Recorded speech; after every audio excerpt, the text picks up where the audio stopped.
નમસ્કાર વિદ્યાર્થી મિત્રો. ધોરણ 12 આંકડાશાસ્ત્ર 135 એનો વિષય કોડ છે. ભાગ 2માં આપણે પ્રકરણ 1 સંભાવના ભણવાનું છે. હવે આ પ્રકરણની વાત કરીએ તો આ પ્રકરણ તમારે ભાગ 2માં 12 ગુણનું પ્રકરણ છે.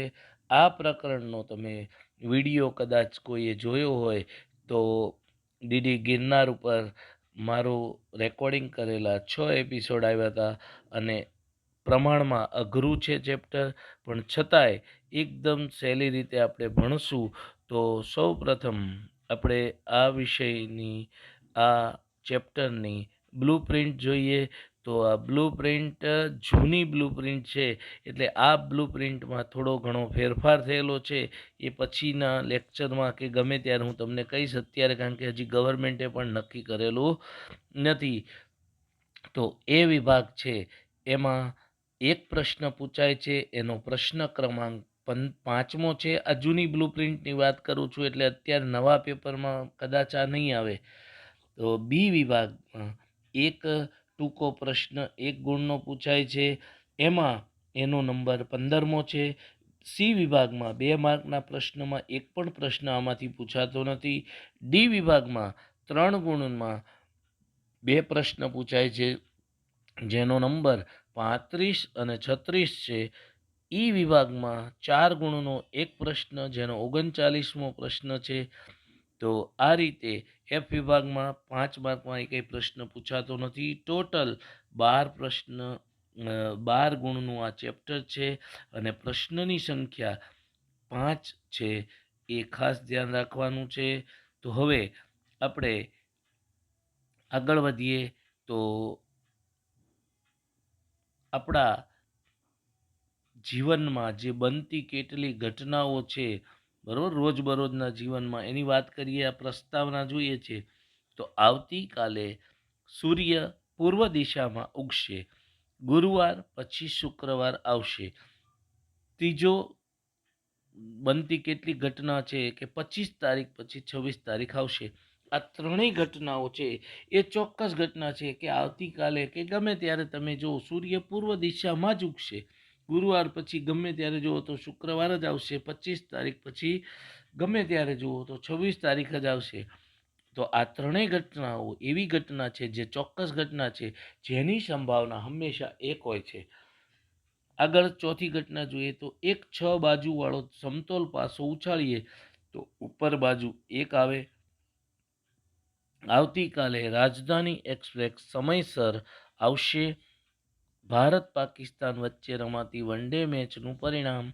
આ ત્રણેય ઘટનાઓ એવી છે કે જેનું પરિણામ આપણને ચોક્કસ ખબર નથી, એટલે આવી ઘટનાઓને યાદચ્છિક ઘટના કહેવાય છે. આપણને ખબર છે કે આ 6માંથી 1 પરિણામ આવશે પાસો ઉછાળીએ તો, પણ કયું પરિણામ આવશે ખબર હોતી નથી. આપણે સમતોલ પાસો ઉછાળીએ તો એ સમતોલ પાસામાં 1 થી 6 બાજુ લખેલી હોય છે, 6 ભાગ હોય છે. તો એ 6માંથી કયો ભાગ ઉપર બાજુ આવશે એ કંઈ કહી શકાતું નથી. એવી જ રીતે આવતીકાલે જે રાજધાની એક્સપ્રેસ આવવાની છે, એ રાજધાની એક્સપ્રેસ પણ મે બી ટાઈમસર આવે, મે બી કદાચ ન આવે, એ ગમે તે બની શકે. એવી જ રીતે ભારત પાકિસ્તાન વચ્ચે જે મેચ રમાય છે એનું પરિણામ પણ આપણને ચોક્કસ ખબર નથી. આમ 3 પરિણામ છે. એક ભારત જીતે, બીજું પાકિસ્તાન જીતે, ત્રીજું છે એ મેચ ટાઈ થાય, બરાબર. એટલે આ 3માંથી ગમે તે પરિણામ બની શકે. તો પછીના 3 બનાવો છે, ઘટનાઓ છે કે રવિવાર પછી બુધવાર આવે. દિશાને આંકડાશાસ્ત્ર વિષયમાં 100 ગુણમાંથી 110 ગુણ આવે.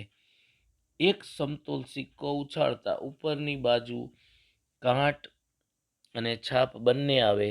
તો આ ત્રણેય ઘટનાઓ અશક્ય ઘટના છે. રવિવાર પછી બુધવાર આવે એવું બનતું નથી. પછીના દિવસે, પછી એટલે પછીના દિવસે, તો રવિવારના પછીના દિવસે સોમવાર જ આવે, એટલે બુધવાર ક્યારે આવે નહીં. એવી રીતે દિશા અને આંકડાશાસ્ત્ર વિષયમાં 100 ગુણમાંથી 110 ગુણ મળે, બરાબર. તો એ 100 ગુણનું પેપર હોય. તો how can it she get more than 100? 100 કરતાં વધુ માર્ક એ મેળવી શકે નહીં, એટલે 110 ગુણ આવે એ અશક્ય ઘટના છે. રવિવાર પછી બુધવાર આવે એ પણ અશક્ય ઘટના છે. એવી જ રીતે એક સમતોલ સિક્કો આપણે ઉછાળીએ તો ઉપરની બાજુ છાપ અને કાંટ બંને આવે, એ પણ શક્ય નથી. કાં તો ઉપર છાપ આવશે, કાં તો કાંટ આવશે. સિક્કો ઊભો રહે એ પણ શક્ય નથી, એ પિક્ચરમાં બને છે. બાકી આ બધી ઘટનાઓ એવી છે કે અશક્ય છે. એવી રીતે હું એક વધારાનું ઉદાહરણ આપું કે હું 25 ફૂટ ઊંચો કૂદકો લગાવું, આ શક્ય છે નહીં. હું શું બોલું છું એ ધ્યાન રાખજો. હું 25 ફૂટ ઊંચો કૂદકો લગાવું, હું મારી વાત કરું છું બેલાણી સાહેબ, હું 25 ફૂટ ઊંચો કૂદકો લગાવીને 25 ફૂટ ઉપરથી કૂદી શકું નીચે, પણ 25 ફૂટ ઊંચો કૂદકો મારા માટે હવે અશક્ય છે. તમે થોડીક પ્રેક્ટિસ કરો તો બની શકે. તો આપણે 3 પ્રકારની ઘટનાઓ જોઈ. પહેલી ઘટના 3 જોઈ એ ચોક્કસ ઘટના હતી જેની સંભાવના 1 હોય છે, એટલે કે બનવાની જ છે. બીજી 3 ઘટનાઓ જોઈ યાદચ્છિક ઘટનાઓ જેની સંભાવના 1 થી 0 વચ્ચે હોય છે, 1 પણ નથી હોતી અને 0 પણ ન હોય. અને ત્રીજી 3 ઘટનાઓ જોઈ એ અશક્ય ઘટનાઓ, એની સંભાવના 0 હોય છે. એટલે આ ત્રણેય પ્રકારની ઘટનાઓમાં આપણે યાદચ્છિક ઘટનાઓ છે એ મહત્ત્વની છે આપણા માટે. ફરીથી કે ચોક્કસ ઘટના છે એની સંભાવના 1 હોય છે, અશક્ય ઘટના છે એની સંભાવના 0 હોય છે, યાદચ્છિક ઘટનાની સંભાવના 0 થી 1 વચ્ચે હોય છે. તો આ થઈ વાત કેટલીક ઘટનાઓની. હવે એની વ્યાખ્યા જોઈએ તો એ યાદચ્છિક ઘટનાની વ્યાખ્યા છે ચાન્સ પર આધાર રાખતી ઘટનાઓને યાદચ્છિક ઘટના કહે છે. ચાન્સ પર, જે આપણે ચાન્સ પર આધાર રાખીએ છીએ તો એવી ઘટનાને શું કહેવાય છે? યાદચ્છિક ઘટના કહેવામાં આવે છે. અંગ્રેજીમાં તેને રેન્ડમ ઇવેન્ટ્સ કહેવામાં આવે છે. આવી અનિશ્ચિત ઘટના બનવાની શક્યતા કે બનવાની શક્યતાને સંખ્યાત્મક દર્શાવવા સંભાવનાનો ઉપયોગ થાય છે. આ જે ઘટના છે એ બનવાની શક્યતાને સંખ્યામાં દર્શાવવી હોય તો એના માટે સંભાવનાનો ઉપયોગ થાય છે. સંભાવનાને આપણે ઇંગ્લિશમાં પ્રોબેબિલિટી કહીએ છીએ. એટલે આ થઈ વાત વ્યાખ્યાની. હવે આગળ વધીએ તો યાદચ્છિક પ્રયોગ, જેમ આ યાદચ્છિક ઘટના જોઈ એમ યાદચ્છિક પ્રયોગ. તો એક સમતોલ સિક્કો ઉછાળવામાં આવે તો એ પ્રયોગના 2 પરિણામો છે શક્ય, આપણને ખબર છે. એક હેડ છાપ અને બીજું ટેલ કાંટો. હવે એવી જ રીતે બીજું આપ્યું છે 1 2 3 4 5 6 એમ 1 થી 6 લખેલા 6 બાજુવાળા એક સમતોલ પાસાને આપણે ઉછાળીએ તો એની ઉપરની બાજુએ અંક આવે એ ખબર જ છે, 1 2 3 4 5 6 એમ આ 6 માંથી જ આવશે, 7મું કોઈ આવશે નહીં. તો આ થઈ વાત યાદચ્છિક પ્રયોગની, એના ઉદાહરણ જોયા. તો હવે યાદચ્છિક પ્રયોગની વ્યાખ્યા જોઈ. આ 2 ઉદાહરણ આપ્યા, આવા તમે અનેક ઉદાહરણો આપી શકો. દાખલા તરીકે આગળનું એક વધારાનું ઉદાહરણ જોઈએ તો એક સિક્કો ઉછાળવામાં આવે તો કાંટ અથવા છાપ આવે, અને એક સિક્કાને બદલે આપણે 2 સિક્કા લઈએ તો 2 સિક્કા ઉછાળીએ તો 4 પરિણામ મળશે. એમાં એ બંને કાંટ આવે અથવા બંને છાપ આવશે, અથવા પહેલો છાપ આવે ને બીજો કાંટ, અથવા બીજો કાંટ આવે ને પહેલો છાપ આવે. આ રીતે ગમે તે બની શકે.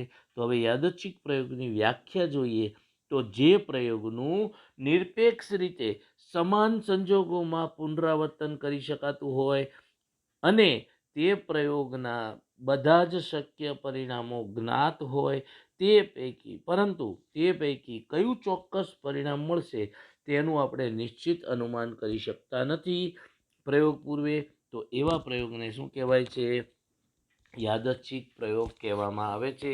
હવે આને હું તમને વ્યવસ્થિત ઉદાહરણ સાથે સમજાવું તો તમને ખબર પડશે. સમજો કે આપણે એક પાસો લઈએ છીએ તો આપણને ખબર છે, તો જે પ્રયોગનું શું કીધું, પાસો ઉછાળીએ છીએ તો એનું સમાન પરિસ્થિતિમાં પુનરાવર્તન કરી શકાય. એટલે એકવાર પાસો ઉછાળ્યો તો ઉપરની બાજુ 1 આવ્યો, તો હવે બીજી વાર 1 નહીં આવે એવું ખરું?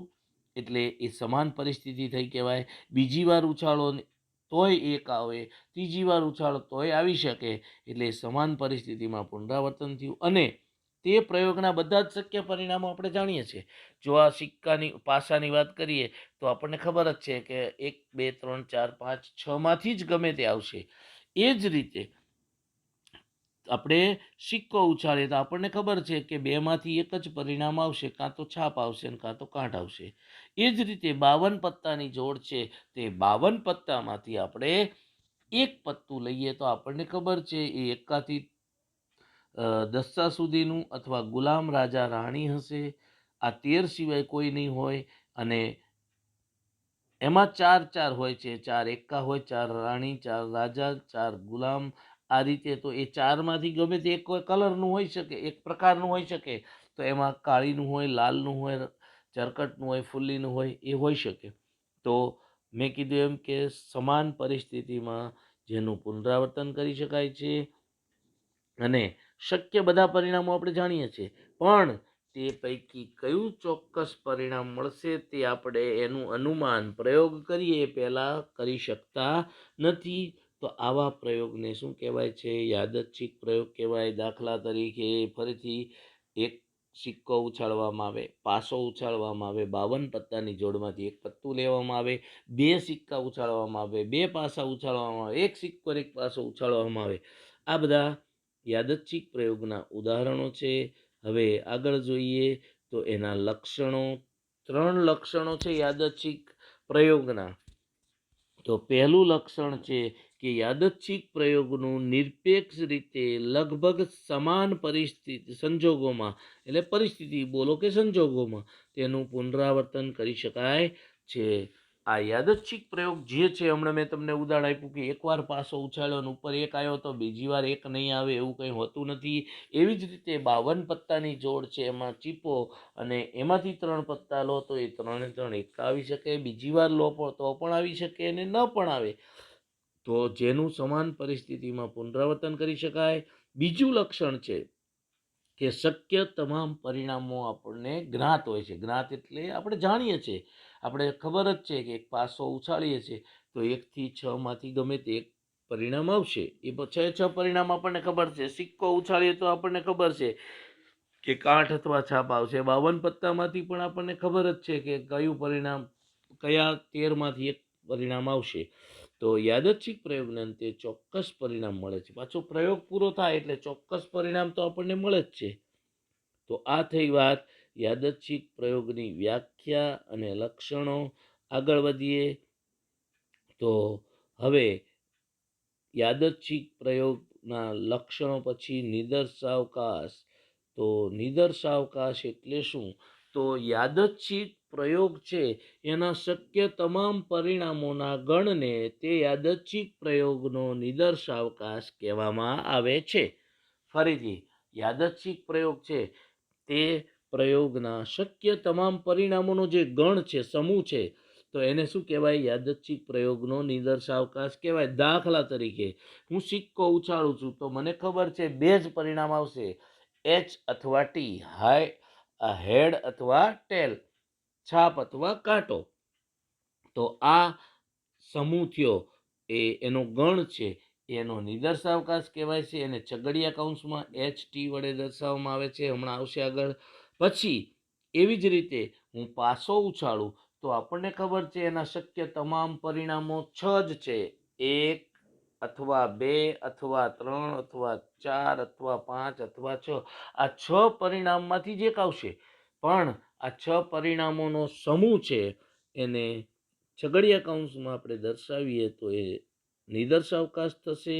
નિદર્શાવકાશને આપણે સંકેત યુ અથવા એસ વડે દર્શાવીએ છીએ. અહીંયા મોટા ભાગે આપણે યુનો ઉપયોગ કરશું. કોલેજ લેવલે તમારે આવશે ત્યારે એસનો ઉપયોગ થશે. પણ આપણે યાદ રાખવાનું છે કે યુ કે એસ બે એક જ છે. નિદર્શાવકાશના ઘટકોને નિદર્શ બિંદુઓ કહે છે. જો નિદર્શાવકાશ છે એના જે ઘટકો છે એને નિદર્શ બિંદુ કહેવામાં આવે છે. દાખલા તરીકે આપણે પાસો ઉછાળીએ તો પાસાના કુલ બિંદુઓ 6 છે. 1 2 3 4 5 6. તો નિદર્શ બિંદુઓની સંખ્યા કેટલી? તો 6. અને એ જ રીતે એક સિક્કો ઉછાળીએ તો નિદર્શ બિંદુઓ 2 થશે. એચ અથવા ટી આવે છે એટલે એ 2 પરિણામ. એવી રીતે 2 સિક્કા ઉછાળીએ તો એ 2 સિક્કાનો નિદર્શાવકાશ થશે 4. એવી જ રીતે 2 પાસા ઉછાળીએ તો એના 36 નિદર્શ બિંદુઓ થશે. આ થઈ નિદર્શાવકાશની વાત. ફરીથી પહેલાં શક્ય તમામ પરિણામોના ગણને નિદર્શાવકાશ કહેવાય છે. નિદર્શાવકાશને સંકેતમાં યુ અથવા એસ વડે દર્શાવે છે. નિદર્શાવકાશના ઘટકોને નિદર્શ બિંદુ કહેવાય છે. હવે એનો પહેલો ઉદાહરણ આપ્યું છે, મેં તમને હમણાં જ કીધું કે એક સમતોલ સિક્કો ઉછાળીએ તો શક્ય પરિણામ 2 જ છે, એચ અને ટી. આ નિદર્શાવકાશ યુ, એચ, ટી અથવા યુ બરાબર એચ, ટી એચ, આ 2 ગમે તે લખો, 2 ચાલે છે. આ એનું ઉદાહરણ આપણને તમને લાઈવ જો છાપ અને કાંઠ એ દોરીને સમજાયેલું છે, છાપ છે. એટલે આ આપણું પ્રયોગ 1 થયો નિદર્શાવકાશનું. હવે આગળ વધીએ તો બીજો પ્રયોગ છે 1, 2, 3, 4, 5, 6 એમ 1 થી 6 લખેલા 6 બાજુવાળા એક સમતોલ પાસાને આપણે ઉછાળીએ તો શક્ય પરિણામો આપણને ખબર છે, કુલ 6 છે, બરાબર. 1, 2, 3, 4, 5, 6 તો એનો નિદર્શાવકાશ યુ બરાબર શું થશે? છગડિયા કૌંસમાં મેં કીધું એમ યુ બરાબર 1, 2, 3, 4, 5, 6 બધાની વચ્ચે અલ્પવિરામ કરવાનું. તો આ જ વસ્તુ જો તમને અહીંયા લાઈવ દેખાય છે, 1, 2, 3, 4, 5, 6 કાળા બિંદુઓ કરેલા છે. આ રીતે ડાઈસ, જેને આપણે દેશી ભાષામાં ગુડદી કહીએ છીએ, તો આ પાસો પણ કહેવાય છે. એ પાસાને ઉછાળો. તમે મહાભારતમાં જોયું હોય તો શકુની ઉછાળ છે, ભાંજે છે, એ આ પાસાની વાત છે. તો આ રીતે આ પાસામાં તમને લાઈવ ડેમોન્સ્ટ્રેશન થાય એટલે નેક્સ્ટ લેક્ચરમાં તમને કોઈ તકલીફ ન પડે, સમજી લેજો. હવે આગળ વધીએ તો નિદર્શાવકાશ પછી એનો જ પ્રકાર છે શાંત નિદર્શાવકાશ. તો જે યાદચ્છિક પ્રયોગના નિદર્શાવકાશમાં કુલ શક્ય પરિણામોની સંખ્યા, જો હું બોલું એ ધ્યાન રાખજો, જે યાદચ્છિક પ્રયોગ છે એનો નિદર્શાવકાશના કુલ શક્ય પરિણામોની સંખ્યા પરિમિત અથવા તો શાંત હોય, મર્યાદિત હોય, તેને શાંત નિદર્શાવકાશ કહેવામાં આવે છે. હમણાં તમે જોયું એ બધા ઉદાહરણ એના છે. જેમ કે એક સમતોલ પાસાને આપણે ઉછાળીએ તો એનો નિદર્શાવકાશ આપણને ખબર જ છે, 6 જ પરિણામ મળશે, 7મું કોઈ આવશે નહીં. પાસો ઉછાળીએ છીએ ત્યારે, સિક્કો ઉછાળીએ ત્યારે આપણને ખબર છે કે 2 જ પરિણામ મળશે. તો આ થઈ વાત શાંત નિદર્શાવકાશની. હવે અનંત નિદર્શાવકાશ. તો જે યાદચ્છિક પ્રયોગના નિદર્શાવકાશના કુલ શક્ય પરિણામોની સંખ્યા અપરિમિત હોય, અમર્યાદિત હોય, ઇંગ્લિશમાં જેને ઇન્ફિનિટિવ કહેવાય છે, તો તેવા નિદર્શાવકાશને અનંત નિદર્શાવકાશ કહેવામાં આવે છે. જેમ કે એક સમઘન પાસાને ઉછાળતા તેના ઉપર 3 ન મળે ત્યાં સુધી પાસો ઉછાળવો. હવે આપણે 3 જોઈએ છે. તમે સાપ સીડીમાં જોયું હોય કે તમે સાપ સીડીમાં રમતા હોય ત્યારે છેલ્લે આપણે પહોંચ્યા હોય ત્યારે આપણે એક જ અહીંયા ઉદાહરણ આપ્યું કે માનો 3 જ જોઈએ છે તો તમે ઘરમાં પહોંચી શકો છો. તો એ સમયે આપણે જ્યાં સુધી 3 ન મળે ત્યાં સુધી એટલા પ્રયોગ કરવાના છે. તો એ બની શકે કે પહેલા પ્રયોગમાં જ એ 3 આવે, બની શકે કે 10 વાર કરો તોય નહીં આવે, બની શકે કે 25 વાર ઉછાળો પાસો તોય નહીં 3 આવે. તો આ થઈ વાત અનંત નિદર્શાવકાશ. આવું જ બીજું એક ઉદાહરણ આપું તમને એટલે ખ્યાલ આવશે. આપણે એક સાથે 2 સિક્કા ઉછાળીએ છીએ તો બંને સિક્કા ઉપર આપણે છાપ જોઈએ છીએ. બંને સિક્કા ઉપર છાપ ન આવે ત્યાં સુધી સિક્કો ઉછાળવો. તો પહેલી વારે નહીં આવે, બીજી વારે નહીં આવે, ત્રીજી વારે નહીં આવે. આવવાનું હશે તો પહેલી વારે આવી જાય. 10 વાર ઉછાળો તોય નહીં આવે કદાચ. તો આ થઈ અનંત નિદર્શાવકાશ. એટલે કે નિદર્શ બિંદુઓની સંખ્યા અપરિમિત છે, કોઈ નક્કી નથી. પછી આગળ જોઈએ તો હવે પછીનો મુદ્દો છે કે ઘટના. પછીનો પોઈન્ટ છે ઘટના. તો યાદચ્છિક પ્રયોગના નિદર્શાવકાશના ઉપગણને ઘટના કહે છે. શું કીધું? યાદચ્છિક પ્રયોગ છે એના નિદર્શાવકાશના ઉપગણને ઘટના ઇવેન્ટ કહેવામાં આવે છે. સામાન્ય રીતે આપણે ઘટનાને ABC અથવા A1, A2, A3 વડે દર્શાવીએ છીએ. કોઈ પણ ઘટના એ નિદર્શાવકાશ યુનો ઉપગણ હોય છે. જો ઘટના છે એ નિદર્શાવકાશનો ઉપગણ જ હોય, જેમ બાપ કરતાં બેટો નાનો જ હોય એમ અહીંયા યુ છે એ બાપ છે અને એ છે એ બેટો છે, તો એ કોઈ દિવસ મોટો ન હોય, એ ધ્યાન રાખવાનું.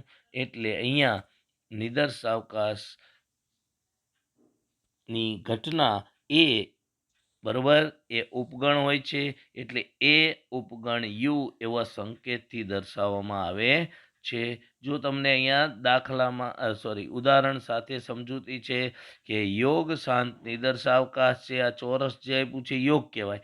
હવે એમાં એ કોઈ ઘટના છે, આ રાઉન્ડમાં જે લખ્યું છે એ ઘટના છે, તો બાકીનું છે એ શું કહેવાય, એ યોગની આખી ઘટના છે એમાં અંદર આવેલું છે. સમજો કે તમને હું ઉદાહરણ દ્વારા સમજાવું. જો અહીંયા આપ્યું છે કે એક સમતોલ પાસો ઉછાળવાનો નિદર્શાવકાશ યુ બરાબર આપણને ખબર છે 1 2 3 4 5 6 છે. જો પાસા ઉપર ની બાજુએ અંક યુગમાં આવે એટલે કે બેકી સંખ્યા આવે એને આપણે ઘટના એ કહીએ છીએ, તો એ ઘટના કેટલી હોય, બેકી સંખ્યા કાં તો 2 હશે, કાં તો 4 હશે, કાં તો 6. આ 3 સિવાય કોઈ બેકી સંખ્યા આવશે નહીં. અને 1 3 5 છે એ એકી સંખ્યા કહેવાય.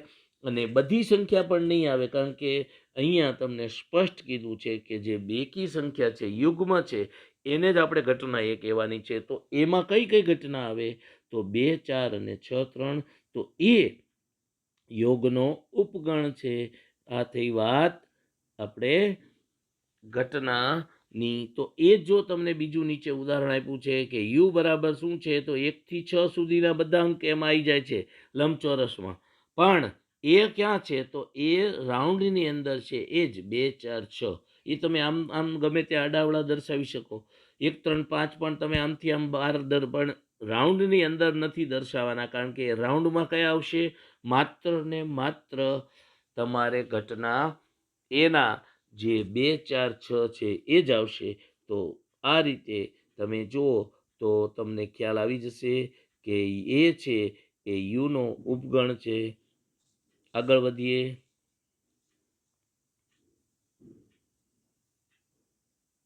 અશક્ય ઘટના આપણે જોઈ જ ગયા છીએ આગળ, એટલે આમાં કંઈ બહુ સમજવામાં તકલીફ નહીં પડે. તો યાદચ્છિક પ્રયોગના નિદર્શાવકાશના વિશિષ્ટ ઉપગણ ખાલી ગણને અશક્ય ઘટના કહેવામાં આવે છે. ખાલી ગણ એટલે કે આપણે જે છગડીયો કૌંસ કરીએ છીએ એમનેમ દર્શાવવાનો. તો અશક્ય ઘટના એટલે એવી ઘટના જે કદી બનતી જ ના હોય, તેને સંકેતમાં ખાલી ગણ એટલે કે 5 વડે દર્શાવીએ છીએ, જે આપણે રાઉન્ડ કરેલું છે એની પહેલી નિશાની, અને અથવા ગણની નિશાની છે છગડીયા કૌંસમાં આપણે ખાલી દર્શાવવાનું. આ બેમાંથી ગમે તે લખો એ થાય.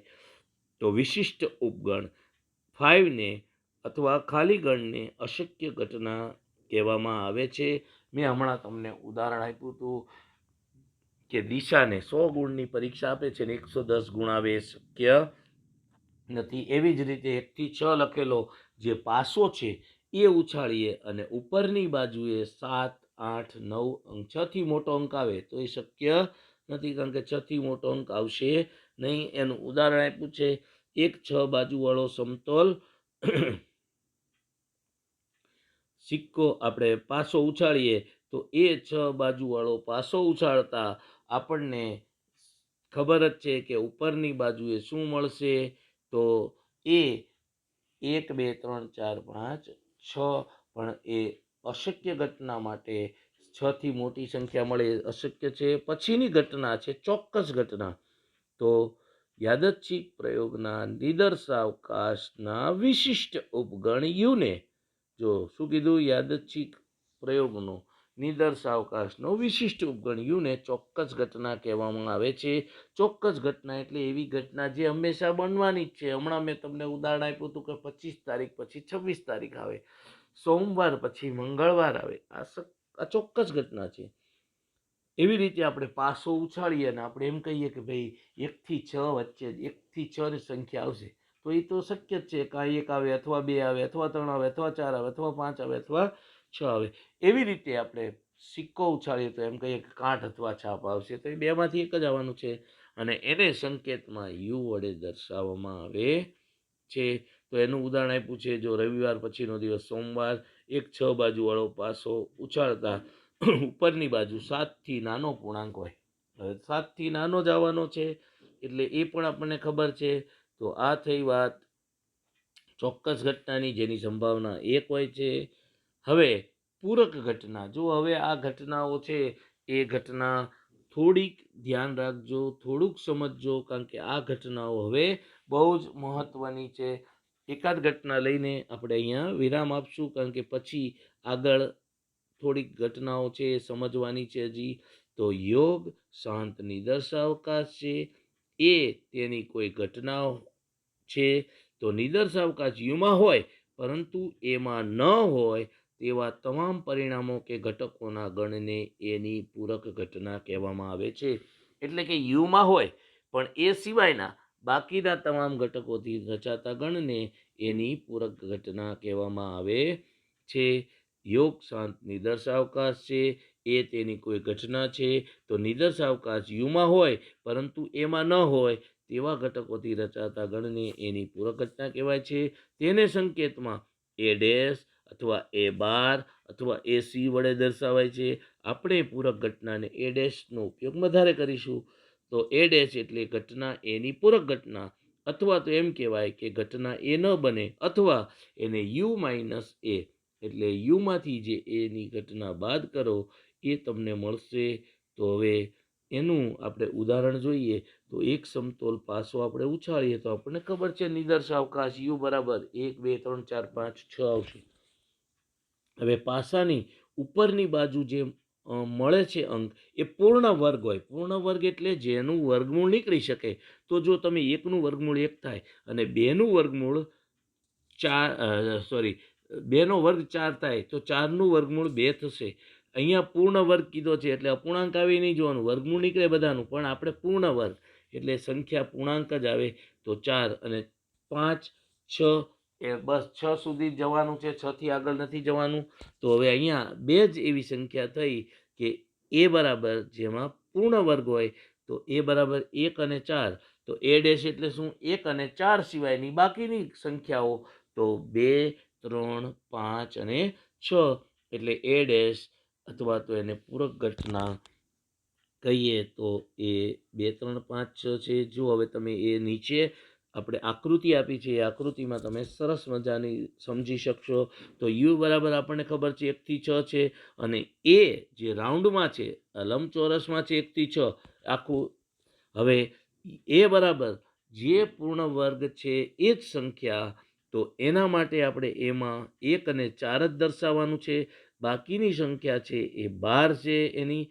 તો આપણો જે જવાબ છે એ ડેશ છે. તો આપણે જે લાલ લીટી દર્શાવી 2 3 4 5 અને 6 એ ડેશ છે એ આપણો જવાબ છે.